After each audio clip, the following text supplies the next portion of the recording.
Hi, I'm Dirk Tiede, creator of Paradigm Shift. If you'd like to check out my work, it's at paradigmshiftmanga.com. You're watching and listening to Two Geeks Talking. Good morning, afternoon, evening, everyone. Two Geeks Talking is an entertainment industry interview show where we interview the creative people from the comic, film, TV, movie, and video game industries. And of course, I'm your host, Kurt Sasso. We are joined today by a returning guest. Now, I say a returning guest only because of two issues that occurred. One, I recorded his interview back in 2012 at one of the very first C2E2 comic conventions in Chicago, which is still an amazing convention. The issue was my sound guy didn't record the audio, so it is a null and void interview. So 10 plus years later, he is back on the show, and we are joined by the ever-talented creator of Paradigm Shift, of course, Dirk Tiede. Hey. How are you doing today? Thank you. Oh, just by the way, it is Tiede. Thank you. I never, ever expect anyone to get that right. Dirk Tiede joins the interview here today. How are you doing? I'm doing great. I'm excited to be here. Thank you so much for inviting me to come. Oh, no, thanks for coming by. I know your work fairly well because I've been following you for a long time. I've seen your evolution of your comic style and your evolution to a brand new venture, of course, with an animated series. I'm jumping ahead of myself, though. For those that don't know anything about yourself as a creative person, tell us who you are and what you're bringing to Two Geeks Talking. Absolutely. So I'm Dirk Tiede, and I'm primarily known as a comic creator. I'm known for this comic series, Paradigm Shift. It is a werewolf detective story. Got two massive volumes out of it. It's sort of been a labor of love for the last 20 years, and I'm now currently working on the first short animated film based on the series. We're going to get into talking about all that this hour, and that's why I'm here. You know, when I first saw your comic series and back at C2E2, and I had followed you online as well, too, because I had a list of over 4,000 webcomic creators back in the late 90s, early 2000s, because that's how many there were, if not tens of thousands more. But you've survived for 20 years. That's an amazing accomplishment itself. You stood the test of time with an amazing series with Paradigm Shift as well, too. You were right next to, of course, Iron Circus Comics at C2E2 back then. So Spike has been doing incredible work with her own works as well, too. Talk about, I know, it's like 20 years and you guys are still around, which is incredible to see. And from your journey when you first started your webcomic to now, what has changed from your creative perspective and maybe the business itself? Oh my God. I mean, when I first started, it was the late 90s. So, I mean, I first wrote the outline of what became Paradigm Shift in like 1998. So at the time, I'd seen like one or two other comics online, but there was no word for webcomics when I started. I knew how to make comics and I knew how to make websites. So I made a website and I put my comic on it. I hoped at someday to print a book. I hoped, or get picked up by a publisher or something. I just started putting it online because it was a place I could put it. I mean, over the course of starting that series, going into like what became the webcomics movement in the early aughts, joining Modern Tales, which was the first subscription-based comic site, like with creators like Gene Yang, who now has American Born Chinese on Disney Plus. I mean, or Raina Telgemeier, whose Smile series has been like just a perennial bestseller forever at this point. I mean, rubbing shoulders with people like that. And Spike and I were convention buddies for like 5 years. I mean, we exhibited at San Diego Comic-Con several years in a row together. We just went in on a small press table together, and now she's got Iron Circus Comics, and it's like she is like the Lackadaisy pilot that just came out, and just like she just continuously blows my mind that how far she's come with all that. And as I've just kind of keep coming back to working on my stuff as I can. That's awesome. Yeah, 20 years is a long time in the industry, especially in comics itself here too. You've evolved since then as well. You've transitioned into animation and, of course, this short film, which I definitely want to talk about. I've been following you on Twitter and social media for a while as well too. So when I first saw your initial concepts of this amazing animation, I was like, wow, this is just incredible. Like, how did this come about and why did this come about and what are you using? Like, let's dive right into it. Absolutely. Okay. So the reason it came about was I was over the pandemic. In just to lay groundwork, in 2019, 2020, I did a Kickstarter that collected like the 20 years of material for Paradigm Shift. And I had such a overwhelming response to it. I was like, well, clearly people like it, and I would love to finish the story. So then the pandemic hit, and I had already started writing the script for the next storyline. And so it took about a year. I got like this massive tome. It's like a 500-page script. And I realized, oh my God, this is like at least 2 books or possibly an entire series. And so into 2021, I started working on the first issue. I was thinking, okay, well, I'll break it into issues, release it as issues, maybe publish it on the web after the fact once I get it out. Long story short, I crashed and burned on that first issue. I ran into total writer's block during the editing process. Just over a year ago, I decided I'd just put it down.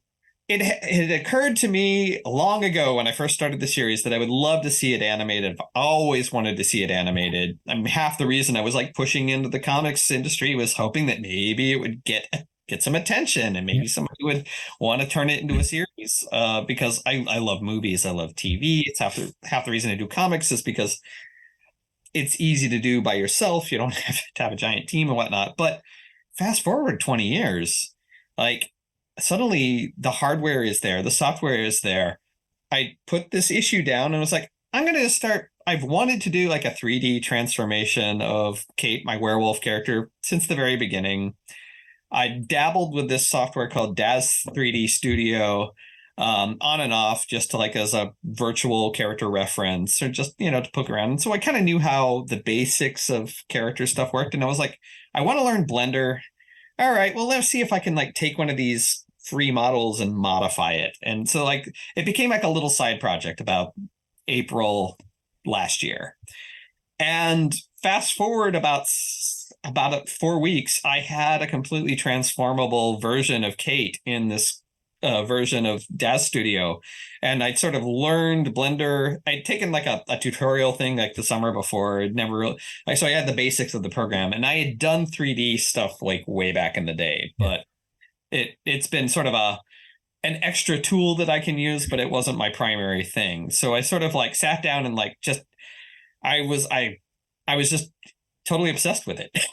Just like learned how to like export models out of DAZ and bring them into Blender and then modify them, push all the points around, and then import the figures back into DAZ. So then I had like a little morph.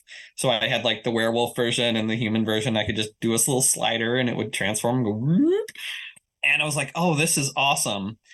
And I was like, wow, what if I could like, but it was like realistic looking, you know, DAZ defaults to sort of photoreal. And I was like, well, this kind of looks like Horizon Zero Dawn or Tomb Raider or one of those. That's kind of cool, but could I make it anime? Could I make it look like my comic characters? And so that was the next thing. I was like, okay, can I? So I brought that in. I started mushing around, and next thing I know, within a week, I had like an anime looking version of Kate, and changed all the shaders so it would look like cell shading. I started playing around with it, figure out how to do the lines, do the outlines, using a piece of software in Blender called Freestyle. And I was like, well, let's see if I can do the werewolf transformation. And so I spent a couple of weeks and did these tests, which I posted on Twitter a couple of weeks ago. They're out in the world now, but after I got that done, and this whole process from the beginning to having like this fully transformable model that looked animated, looked hand animated, took about 2 months. And it was about 8 weeks or so.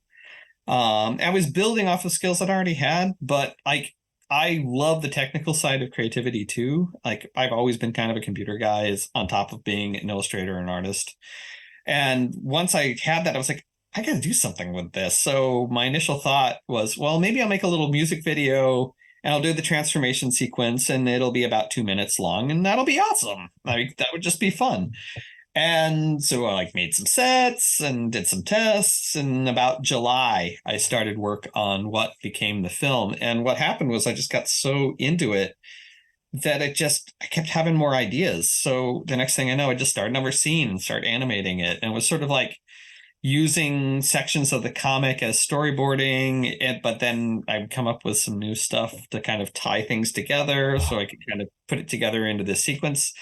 And by November, like I had 15 scenes. Like, and it come by the mid-December, I got the whole first rough of the whole thing done. And a friend of mine, Alexander Danner, who is a local Boston comics writer who now does podcasts. He has this long-running story podcast called Greater Boston, which my wife and I do actually do music for.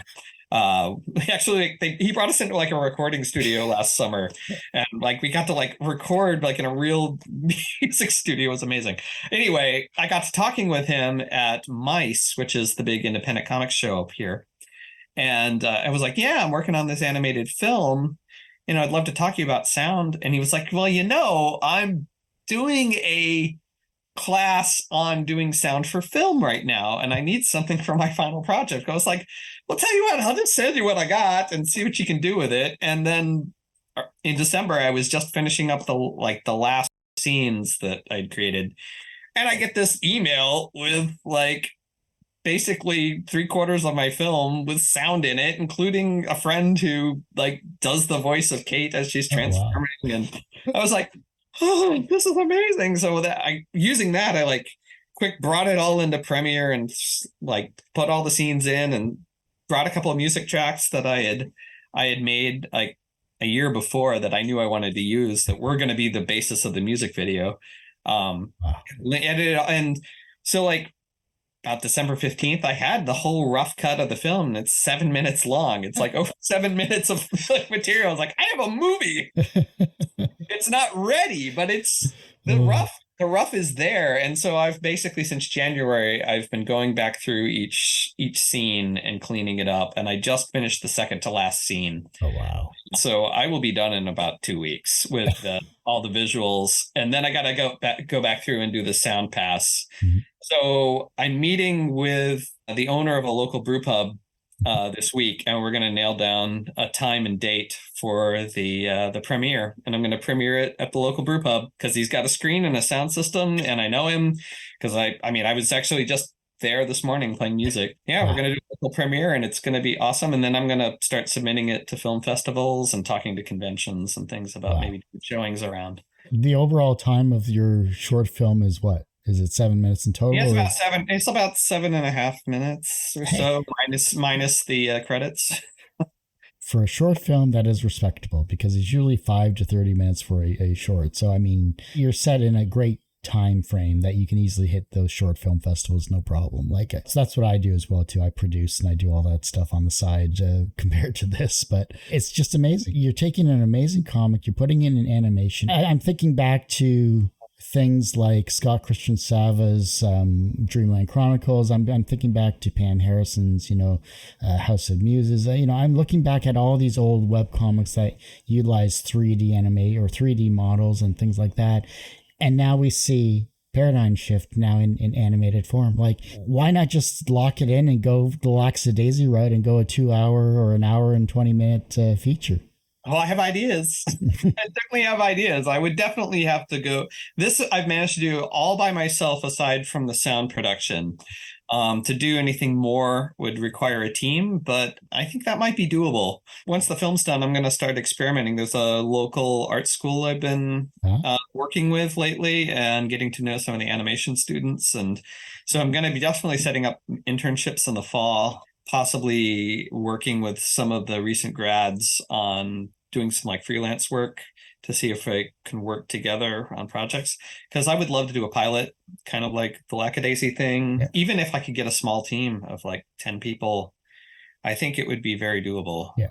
It must be a matter of like the organization part. I would have to become a director.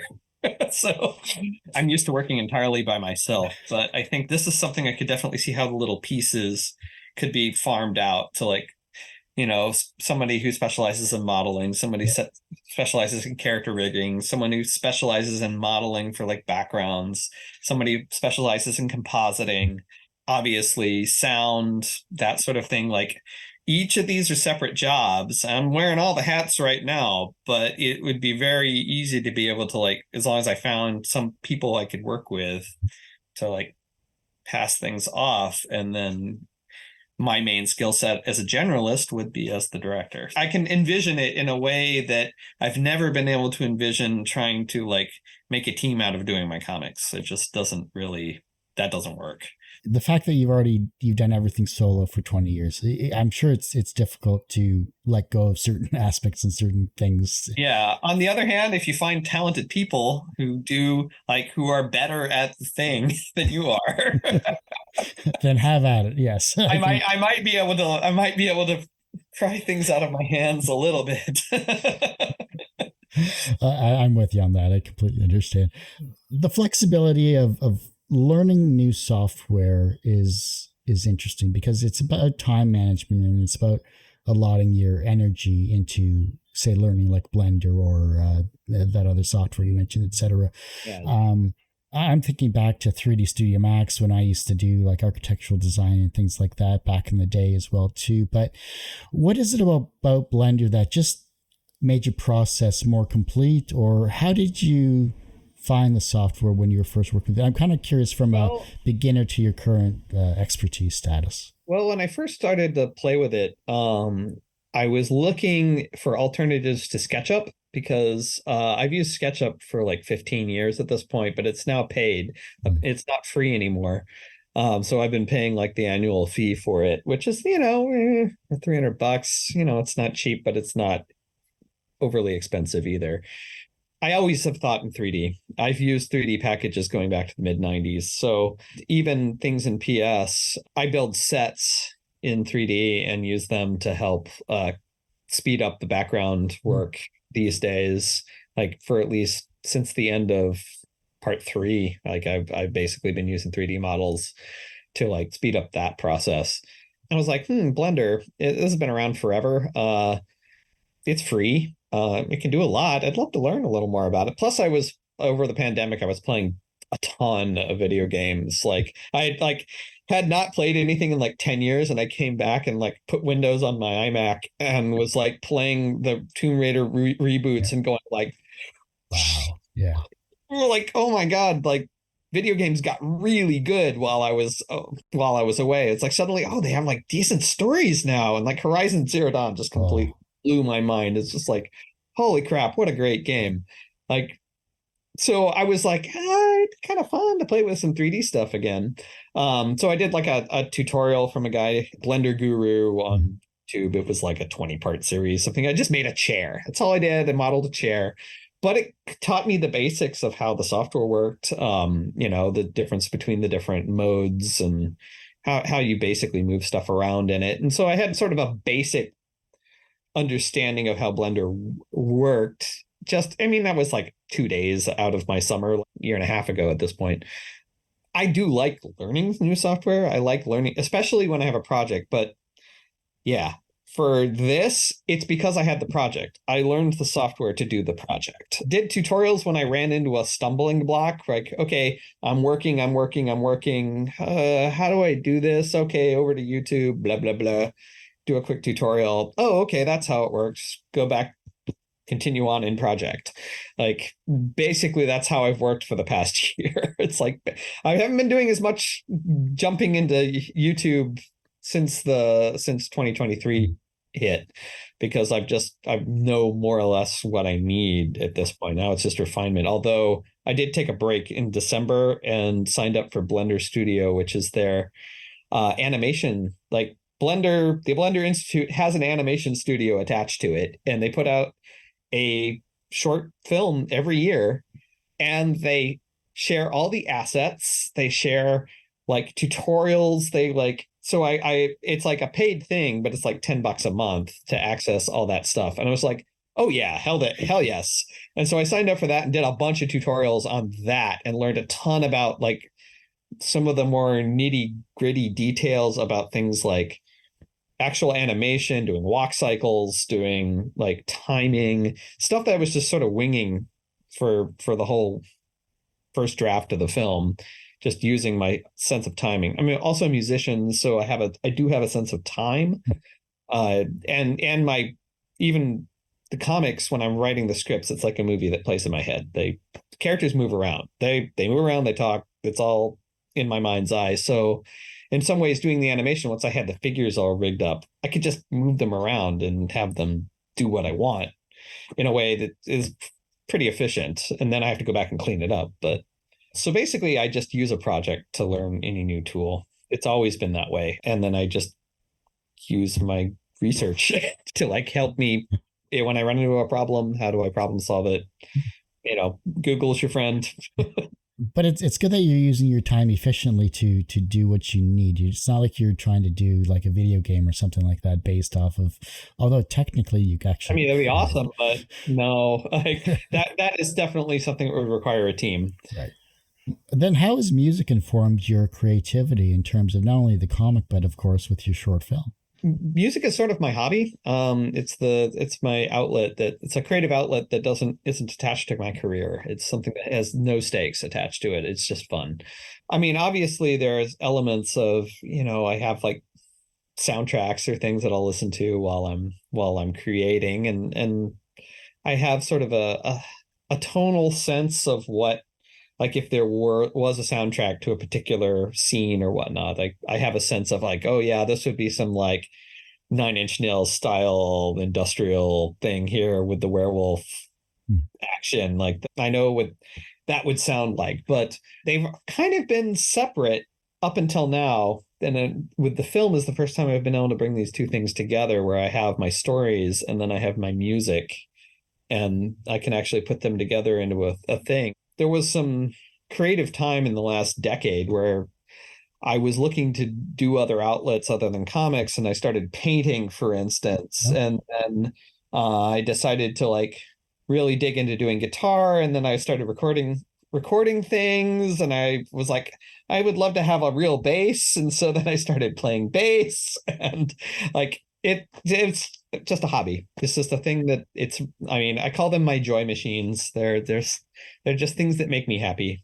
And also, like I said, I had a gig this morning. I play Irish and Scottish music on fiddle. So we host my wife and I host an Irish session. We were hosting a brunch like that we do twice a month. So nice. So yeah, so it's more like the music is sort of a separate thing, but it feeds a different part of my creative soul. I've always done both drawing and music since I was a kid. I've always done both. Everyone usually asks, what's the wisest piece of advice, or what's the most bullshit piece of advice you've ever received? But what is the second wisest piece of advice that you've received that has stuck with you in your varying careers? And you can have it for either animation, comics, or whatever you'd like. Oh, that is an interesting question. I can tell you all sorts of bad advice that I've gotten. All sort of things I've had to deprogram myself from. I mean, I think paying attention to how I feel while I'm doing something, like it's something that I've had to like find my way into, and then I didn't. I think like you often hear follow your bliss. But I think if you take that at its literal sense, it's not actually that useful, because that can lead you down false paths, because there are plenty of times when you're doing the work and the work does not feel good, or there's a grind or whatnot. But that doesn't mean it's not worthwhile. On the other hand, there's an underlayer to that, which is pay attention to how you're feeling over the course of a thing. And I do find when there's like that little voice that says, oh man, that would be really cool. And if I listen to it, every time I've done that, that has definitely led me to good things, even though there are times where I'm like right now, I'm in the grind part of, or as one of my coaches, Jessica Abel, says, I'm in the Khyber Pass part of the project, which is sort of just, it's that grind that you do to get to the end. And it's not to say that there aren't fun parts, because there certainly are fun parts, but when I have to like re-render the current shot that I'm on for the third time because I found something in the compositing process where I'm like, I gotta clean that up. That's no good. Like yesterday, I spent all day working on one shot. And I just like, I mean, it is the final shot of the film, but so it needs to look good. But yeah, I was going back through and like fixing all these little tiny details, and it's like I can kind of zen out on the work like that, but it's not the fun part. But like the real fun part is the animating part. That's the really fun part where a character initially comes to life. So it's like the follow your bliss, but then there's like it doesn't always work out that way. But at the same time, like I have the feeling of working on the animation as a thing right now, and it is joyful. It is really joyful, even if like I am so sick of this shot right now. I'm so ready to have it be done, and then it's done. I'm like, all right, I get to work on the next thing, and that's why I've put out these little goofy parody videos the last couple of weeks. Yeah. I'm sort of in the grind part of doing the film, so I've like taken a few days and just done a stupid little, oh, here's a little parody of Sailor Moon's magical girl transformation as a werewolf, because I needed to just do something fun for a little, even though it was just a But thing. but it's a great break though. Like you said, you can Exactly. yeah, you need to, you can't just focus on it 12 hours a day and then just sleep and then get back into it. It's just Exactly. not healthy creatively and bodily either. What was an early experience where you learned that language had power? Oh wow. These are deep questions.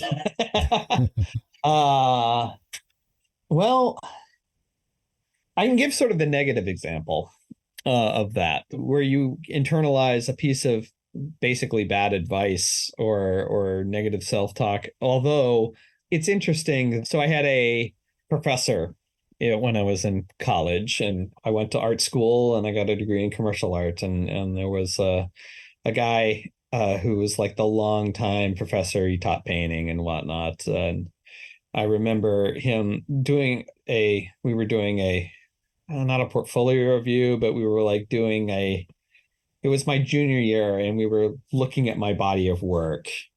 And I remember him like flipping through these drawings, and I was so burnt out. Now, if I look back and at the time, I was realizing, hey, this is going through a period where I was kind of depressed. But he was like, yeah, your work is weak and uninspired. And wow, did that bounce around in my head for nearly 20 years. And so like that's like a piece of negative self-talk that it took me a long time to realize, like, oh, I can trace that back to like one guy. I mean, he obviously was an important figure in my college experience because he was sort of in charge of, part of my evaluation. But like, wow, one of those cases where like you can put way too much weight on just a single phrase that somebody says, somebody who's important to you says, and you have to like be able to take a step back and go like, oh, wait, I keep hearing that in my head. That's something this guy said. Well, why do I believe that? And doing that process is what helps you unwind from it and then not place so much meaning on it anymore. And then it just becomes like, oh yeah, it's that guy again. You can shut up, Marv. Good time. Yeah, it's weird. Like I'm now starting to work with students, and so now I'm very cognizant about what I say to them, and I try to be encouraging. At the same time, I also want to be realistic.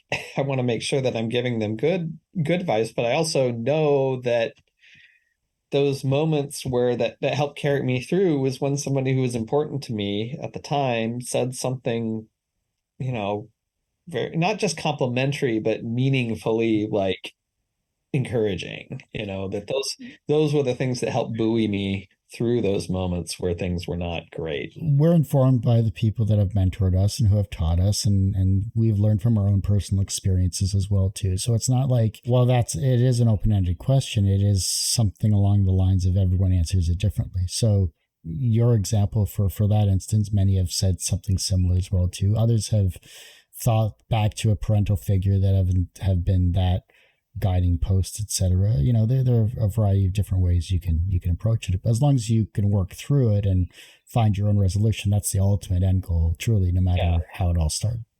Absolutely. It seems like once you get past, like, here I am, I'm in my late 40s, and I've been doing this for over 20 years, and realizing that like the last 10 years, I've picked up all sorts of new skills or built on skills that I had that, got put in a freezer and resuscitated.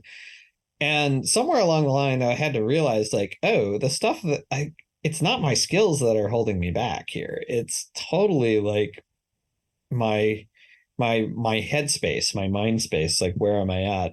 That's the sort of thing that, and so that's become the new game. Like, how do I get around that? And so like the animation is sort of a result of that, realizing, oh yeah, I this feels good and I'm excited about this and I think I need to keep exploring that. Small victories. That's what. Well, that's all we can hope for in life. Look Exactly. back at what we've done, and go from there. And that's a great way. I like that. Is there a comic or piece of animation, either manga or anime or cartoons, that made you feel the way you hope people see this new animated work of Paradigm Shift feel? Oh wow. I mean, there's several ones that I can think of, but like, I mean, while I could hope to give the impression that Akira had on me the first time I saw Yeah. it, I mean, given that was like I was a senior in high school and watching it in a friend's kitchen, and it was totally like a dub of a dub of a dub, Yep. totally bootleg copy. But I remember like just that completely blowing my mind and like going like, wow, you can make cartoons like this. I mean, obviously that was made from a giant team of really, really professional Yeah. people, and I can't say that my work that I've done in the last year rises to that level yet, but I can aspire. I can aspire, but I mean, I hope that somebody who watches this and sees the transformation, the werewolf transformation that I was the whole reason I did the whole thing in the first place. Like they go like, holy crap, that was awesome. That was really cool. Like I would love to have the effect that watching Akira for the first time or watching the Ghost in the Shell movie, or I mean, one day I would like to be able to rise to the level of Hayao Miyazaki and having, bringing somebody to tears. But right now I will settle for like, wow, that was really cool. Well, I'm gonna say it. That werewolf transformation wasn't just cool; it was fucking awesome. I loved it. Cool. And that's just like that's a Small couple of taste. slices. I mean, yeah, that's I have not shown it all. Before I jump into my last four questions, fifth one is a fun one. Is there anything that I've missed you'd like to showcase those that are watching or listening to this Oh, interview? for those of you who have never read Paradigm Shift before, please go check it out. You can read it at paradigmshiftmanga.com. I've got the whole story up there for now. Um, I still have people like go, hey, is there going to be more? Maybe eventually. Right now I'm working on a movie. But yeah, please go check it out. It's a werewolf detective story, and it's like a buddy cop thing that meets the X-Files and in this like lovingly recreated manga form.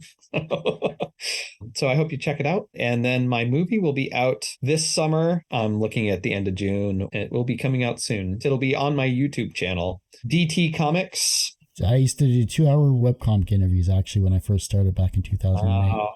I did one like that a couple of weeks ago with an old friend from Modern Tales who Oh, just does nice. live streams, and we went on for like 2.5 hours. It was kind of awesome. That's great. Those are good friends to have. That's for Yeah. sure. Everyone has one person that inspired them on their path to where they are today. Who was that for you? I would have to say my mentor in college. His name was Alan Thursby, and he ran a video production company in the town where I was going to school in Decatur, Illinois. I was going to Millikan University, and a friend of mine at school said, hey, I know this guy through my synagogue. He's looking for an intern. I thought of you. Why don't you give him a call? And I did. And he was so warm and kind, and he welcomed me into what he was doing. He had this whole video production set up in a small office, and he basically just turned me loose with all the stuff. Like, I mean, this was like 1995, I want to say, and he had a whole like nonlinear video editor set up with a maxed out Mac, and it was hooked up to this whole video editing suite. And I'd never seen full res video playing on a computer before. It was like, oh my God. And then he turned me loose with like Adobe. It wasn't even Adobe After Effects. It was like After Effects version 1. And he just like let me learn all this stuff. And then the next thing I know, I was like doing graphics for like industrial videos. They weren't exciting, but the fact that I could do like this animation stuff and actually it was going out in the world and doing something was really, really inspiring. And he really built up my confidence in a way that I would not have had otherwise. Like he was appreciative of what I did. He was hands off in a way that let me like learn new things in the style I needed to learn, but he was also like helpful and give guidance and then just welcomed me into his world and just, he didn't talk down to me. He would just let me do what I was doing in a way that helped him. I don't think that I would have gotten through my young adult experience is coming away as confident and with a sense that I could do that. I could do the things that I wanted to do if I hadn't had that experience. He went on to like hire me for the summer part-time, and then I ended up working for him all the way through the rest of my time at school. And it was just an amazing experience. I don't think I would be the same person if I hadn't had that. From a professional standpoint, you have been in the comic industry for over 20 years, creating the amazing paradigm shift as well, too. And the fact that you now have a very amazing and incredible short film is amazing to see as well. So congratulations on both of those amazing accomplishments. Professionally, you're successful in that regard. Do you consider yourself personally successful? That's a good question. I think if you had asked me that 5 years ago, I would have said no. But now I realize like I have the best gift that I could ask for, which is I have time to work on whatever I want. And while Paradigm Shift may not have gotten like any awards or picked up by a major publisher or anything, like I published 6 books at this point. I mean, given they're one's a compilation, but I mean, I've self-published a bunch of books. I'm now working on a short film, and my time is my own. And while the comic itself has never made tons of money, it's always paid for itself. When I really think about that objectively, I have to say, yeah, I mean, if I was just getting out of school, like say the mentee I'm going to be working with this summer, and looked at myself, I would be like, oh my God, I wish I could do that. I could be that guy. But 5 years ago, I don't think I was in that spot. I don't think I would have like realized, I don't think I would have had the perspective to realize like, oh, wow, I've managed to get to this point. Now, obviously I've had plenty of help along the way. This was not a case of me going, and look, I pulled myself up by my bootstraps. I mean, I wouldn't be able to do this without my wife. I wouldn't be able to do this without my friends, my family. I mean, obviously my readers. In the end, like, what else could you ask for as a creative than to be able to like work on the projects you want to, have them pay for themselves, not be like burdened down by a lot of debt, and have a nice life? How is that not success? You're still alive. That's the main thing too. So alive and healthy. And, now I'm going to the gym. The pandemic kind of put the boot in my butt to go and start getting in shape. Yeah, we're not getting any younger. That's for sure. No, I can see. I just turned 48, so I can see 50 coming up over the horizon and going, you know what? I want to make sure that I'm as in good a shape as I can be as I go into my 50s. The reverse of success is failure. How do you deal with your failures? Well, I mean, it depends on the failure. There are times where it has felt like 2013, I was in a bad spot and I kind of curled up and I disappeared for a while. And for me, when things are not going well, that's usually when I turn off the social media and I kind of go do something else for a while. But at the same time, the other way of dealing with failure, I mean, sometimes you just need a break. And then the other times it's just pick yourself up, dust yourself off and try again. Like I've had to do a lot of that kind of thing over the course of working on the film. Well, I'll run into some problem and I'm like, what's going like that totally didn't work. How am I going to fix that? And in which case, like I just redouble my efforts. I try something different. There's no really one answer to like dealing with failure. I think in the end, I guess if I had to boil it down to one thing, I'd say be kind to yourself, because everybody fails. And in fact, failure is where learning comes from. Like if you sailed through life getting everything right the first time around, you might not actually know what it was that you did in order to pull off what you've done. And sometimes I think failure is the way that we actually learn the best lessons, even in times where I felt like, oh, this isn't working. I don't know if I'm ever going to do comics again or whatnot. That really ended up being an opportunity to try some other things. In which case, 2013, that's kind of when I started playing music again, like more seriously. That led to me learning how to paint and trying a bunch of other stuff. So when I actually did come back to comics, I had a lot more to bring to it, and I was inspired again.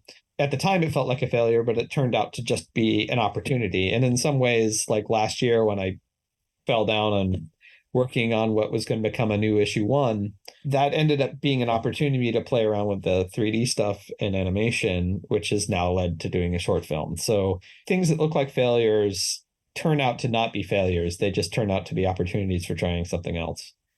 The younger generation is looking at your work and they're becoming inspired to be creative in their own way, whether it's as a comic writer or an animation individual or something along that creative line. Maybe you've inspired them in some way, shape, or form. How can they inspire the generation that follows them? Well, I do like the idea of paying forward. I mean, for me, what I like to always do is share the sort of stuff that I wish that somebody had told me. I'm always willing to share about process. I'm welcoming of students to like come in and visit my studio or go. I went to a high school on Thursday just to go bring my work and share. I just think being open and sharing what you're doing at any point along your path. When I was just doing comics for a couple of years, I started doing this sort of thing. So it's just where I go and share to students. I think just be encouraging, share what you're doing. I absolutely don't think of generations coming up behind me as being competition. I think them as being the people who are going to like bring more cool stuff into the world, and that if I can pass a few tools on to help them make something cool too, then that's worthwhile. That means that the things that I'm doing don't go to waste. I mean, it's not just about the work that I've made. It's how can I pass on what I've been learning throughout my career. If your life was a comic book or a movie, what would its title be? And what would its soundtrack be? Oh, well, I was actually toying with this after I did the Kickstarter and I was going to do the book launch. I had put together a little slideshow that I called Zen and the Art of Werewolves, which, I suppose if I were to ever write a memoir, that might be. What would the soundtrack be like? Well, my literal sound, the soundtrack of my actual life is filled with like Irish and Scottish trad music because that's what I play. But I don't know if that would necessarily fit. Like I have playlists that kind of line up with the various phases of my life. So like there's like kind of like this, like these mixtapes that my friends gave me in high school that like I totally associate that stuff with what was going on when I was in high school. And it was things like Metallica and REM and Joe Satriani, which is probably a guitarist you've never heard of, and he's still awesome. And then in college, it would be all things like Weezer and, Green Day and stuff like that. And then getting on into like the early days when I was doing Paradigm Shift, it would be things like Radiohead and Depeche Mode and things like that. And these days, I'm all over the place. Well, Dirk, I do hate to say, but that ends this particular episode of Two Geeks Talking. I want to thank you so much for coming on the show. Oh, thank you so much for inviting me, and this has been great. I've had a really good time. Oh, good. This makes up for that last non-interview that we had. Yes. I remember you called me an auteur, and I that stuck with me. Oh, good. I'm glad my verbose vocabulary worked out really well when I was trying to sound smarter than I was. I mean, it was like accurate. That's accurate. Okay. Before I let you go, where can we find you? How can we support you? Of course, your website, social medias, and everything like that. We can help see your amazing future that you've created so far. Well, thank you. I mean, most of my work you can find at paradigmshiftmanga.com. Intermittently, when I have things I like to share, I'm on Twitter at Dirk Tiede. I'm on Instagram at Dirk I, which don't ask. And please, if you'd like behind the scenes things, go to the website, sign up for my mailing list because I post extra things there. So especially behind the scenes stuff, because I like sharing process. That's one of my favorite things. Yeah, please come check it out. Like I said, that is this particular episode of Two Geeks Talking. You can, of course, find this interview and about 1,200 plus others on our website, tgtmedia.com or twogeekstalking.com. That's the word two, T-O-W, not the number two. Website's going through a revamp because I am only one person. Go to our YouTube channel, which is a lot more updated, which is youtube.com/TGTmedia. The podcast is back after 12 or so years as well, too, because other reasons, which is twogeekstalking.podbean.com, or just search for Two Geeks Talking on your favorite audio podcast service. And as I say every week, everyone has a story to tell. It's up to me to help bring that out. Thanks for listening and watching on Two Geeks Talking.